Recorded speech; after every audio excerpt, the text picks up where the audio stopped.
السلام عليكم ورحمة الله وبركاته. معاكم المهندس تامر، شركة HTS للتدريب على علوم السلامة والأماكن المغلقة.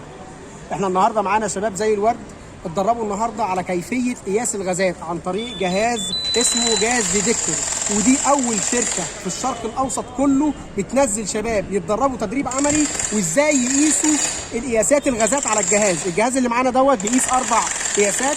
القياسات دوت هو اول اكسيد الكربون، وعندك كبريتيت الهيدروجين، وعندك اقل مدى الاشتعال، وعندك تاني رابع حاجه اللي هي ايه؟ اللي هي ايه؟ الاكسجين.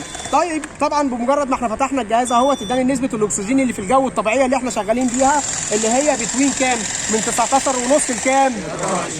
لو قل عن 19.5 يحصل له ايه؟ لو زاد عن ايه؟ 23.5 يحصل ايه؟ والجري خطر الايه؟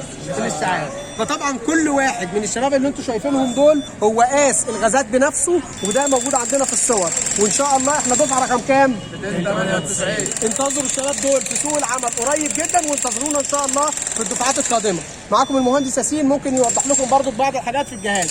اتفضل يا باشمهندس. اجزاء الجهاز هي عباره عن ايه دوت؟ ده الحساس، ده السنسور بتاعه. السوس بتاعه اللي من الاسباب ان لو في اي نسبة HTS او الاكسجين قل عن 17 ونص او 19 ونص، الكلام ده كله ثواني بيديك الجهاز، بيديك الاشاره ان هو في خطر في المكان. تمام. طيب يا باشمهندس، انت كنت بتشرح لهم النهارده، بتكلمهم النهارده عن الدكم والولايم.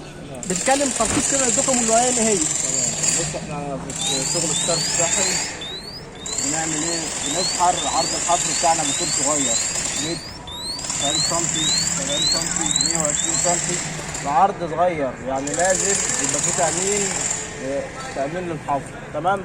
ايه التأمينات اللي موجودة عندنا؟ سند جوانب الحفر. ايه هي؟ طبعا ايه هي السند جوانب اللي احنا بنشتغل بيه؟ الشورنج والكلام ده كله. في الشده الخشبيه. ايه الشده الخشبيه اللي احنا بنشتغل بيها؟ الشده الخشبيه دي مهمه جدا، لازم تكون هي المفروض بتدرس لطلبه كليه هندسه في كليه الهندسه. احنا كسيفتي مشرفين ان احنا نشوف الحاجه دي شغل صح ولا لا، ولا ناقصه، دكم ناقصه، الكلام ده كله. احنا اول حاجه التقرير الستاندر بتاعنا سند جوانب بيبتدي على 125 سم. ستاندر بتسند الجوانب على 125 سم. تمام. سواء بقى تمييز، سواء الشورنج، سواء الشده الخشبيه، شده معدنيه، الكلام ده كله. تمام. بعد 125 سم بنبتدي سند جوانب حفر. تمام. ايه السند جوانب الحفر اللي عندنا؟ الشده الخشبيه اللي احنا هنتكلم عليها النهارده. تمام. الشده الخشبيه بتتكون من 3 حاجات: ولايم ودكم والوحل السند. تمام. ايه الولايم والدكم؟ الولايم ديت اللي هي خلينا في الدكم الاول. الدكم الاول تكون زي نظام ايه اللي يعني نقول الصدادات، تسند الجنب ده والجنب ده. تمام. الجنب دوت والجنب دوت لازم تسند. في حاجه اسمها الويلم. الويلم ده بيكون بطول مثلا انا عندي هسند 3 متر. 3 متر دوت هيعوزوا كام لوح؟ اللوح بيكون عرضه 20 سم، هيعوز مثلا نقسم على مثلا تقريبا 12 لوح. 12 لوح دوت بتحط ويلم، بتثبت، بتجيب ال 12 لوح مع بعض. تمام.